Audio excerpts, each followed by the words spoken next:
top secret program designed to do one thing: control the human mind. And they used their own citizens as guinea pigs. Operating deep in the shadows of the Cold War, Project MK Ultra became one of the darkest chapters in American history. Today, we're going to break down this incredible story of deception and uncover some really important lessons about power, secrecy, and how we can find the truth even when it's been buried on purpose. Behind all the code names and redacted files, there are real people. People like Alice Olson. Her husband, Frank, was an army chemist, and he became one of the program's first known victims. Her words just cut right through decades of official denials, and they revealed a very real, very painful human cost of a government's secrets. Okay, so here's the big question, right? How do you investigate a story that was literally designed to be erased? Get this. In 1973, the CIA director at the time, Richard Helms, ordered all the MKUltra files to be destroyed. So what we know today has been pieced together from documents that were accidentally misplaced and from the incredibly brave testimony of victims. This is a classic historian's nightmare. How do you find the truth in a sea of deliberate deception? Well, let's talk about how we do that. All right, here's our game plan. First up, we'll get into what MK Ultra actually was. Then we're going to open up the historian's toolkit to see how we sift fact from fiction. We'll put the official story right next to victim testimony, look at the system that allowed all this abuse to happen, and finally, we'll see how the echoes of this deception still ripple through our world today. So let's travel back in time. We're in the early 1950s. The Cold War is at its peak. There's this intense fear of communism, and specifically this idea of Soviet brainwashing that's really got a grip on American intelligence. The CIA was convinced it was losing a brand new kind of war, a war for the mind. And that's where Project MK Ultra comes in. This was the CIA's big answer. It got the green light in 1953, and its official goal was to research behavioral modification. The reason they gave? It was defensive. They wanted to understand and fight back against Soviet techniques. But it didn't stay that way for long. It quickly turned into an offensive program to develop mind control weapons. And the methods were just unbelievable. Everything from hallucinogens like LSD to hypnosis, sensory deprivation, and, yeah, even torture. And it was all run by a chemist named Sidney Gottlieb.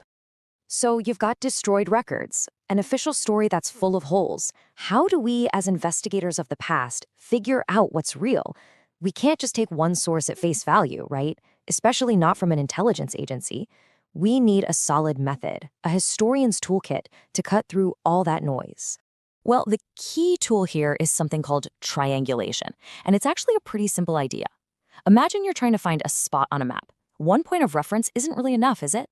You need at least 2, and ideally 3, to really nail down the exact location. It's the exact same idea in historical research. We never ever rely on just one document or one witness. We cross-verify everything to build a much more accurate picture of what really happened. We can even break this down more. So you have data triangulation. That's where you put different kinds of sources side by side, like a cold internal CIA memo against the really emotional testimony from a victim's family. Then there's theory triangulation, which means looking at the evidence through different lenses, like from a political science angle versus a psychological one. And finally, analyst triangulation is when you have multiple researchers look at the same evidence, basically to check each other's biases. The whole point of all this is to build a much more complete and trustworthy picture. Okay, enough theory. Let's actually put this toolkit to the test. And we're going to start with the case that really cracked this whole thing open: the tragic story of Dr. Frank Olson. So picture this: November 1953. Olson's at a CIA meeting where Sidney Gottlieb secretly spikes a bottle of liquor with LSD. Nobody tells them. Just 9 days later, after suffering a complete psychological breakdown, Olson falls to his death from a hotel window. For 22 years, his family was just told he had a nervous breakdown and committed suicide. The truth didn't come out until those big congressional investigations in 1975. But the story gets even crazier. In 1994, Olson's body was exhumed, and a new autopsy suggested his death was actually more consistent with homicide. And right here, this is data triangulation in a nutshell. Look at this. On one side, you've got the CIA's internal language. It's so clinical, so detached. They call it a surreptitious administration of LSD and a tragic accident. That's one data point. But when we triangulate it with another, the raw human reality from victim testimony, the sheer anguish in Alice Olson's words, the official story just crumbles. That contrast between the bureaucratic jargon and the real personal tragedy, That's where we get a much clearer view of the truth. Now, as tragic as Frank Olson's story is, you have to understand it wasn't a one-off. Not even close. It was just a symptom of a much, much bigger system. This program went international. Under something called Subproject 68, the CIA was funding a doctor in Montreal, Donald Ewan Cameron, who was using things like electroshock therapy and drug-induced comas to try and reprogram his patients. This wasn't just one rogue operation, it was a whole network of abuse, and it was approved from the very top. And this is where we get to a really crucial point. MKUltra wasn't just a few bad apples. It was a systemic failure. It was a whole apparatus of abuse, built on a foundation of total secrecy and zero accountability. Let's take a look at how that system was built. I mean, when investigators finally got a look behind the curtain, the scale of this thing was just staggering. Look at these numbers, 149 different subprojects at 80 different institutions, including 44 universities. That tells you something important. The CIA didn't just build its own labs. It hijacked the country's most trusted institutions, universities, hospitals. A lot of these partners had no clue who was actually paying for their research. So places of healing and learning were turned into secret extensions of this program. The official confirmation of all this finally came in 1977. These Senate hearings, they blew the lid off the whole thing. And the reports, like this one, they laid bare the program's entire structure of deception.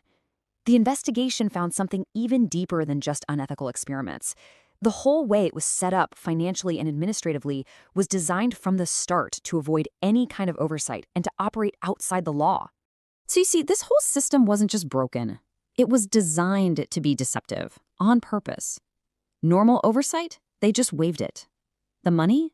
They laundered it through front organizations to make sure they could deny everything. And when it looks like they might get caught, what did? They destroyed the evidence. But maybe the most shocking fact of all is this. Despite everything, the deaths, the ruined lives, the clear crimes, not one single person was ever held criminally responsible for MKUltra. Okay, so why are we talking about a secret program that officially ended decades ago? Why does it still matter today? Well, because its main goal, manipulating how people think and act, that's more relevant now than ever. The tools have changed for sure. We've gone from LSD to algorithms. But the objective? That stayed exactly the same.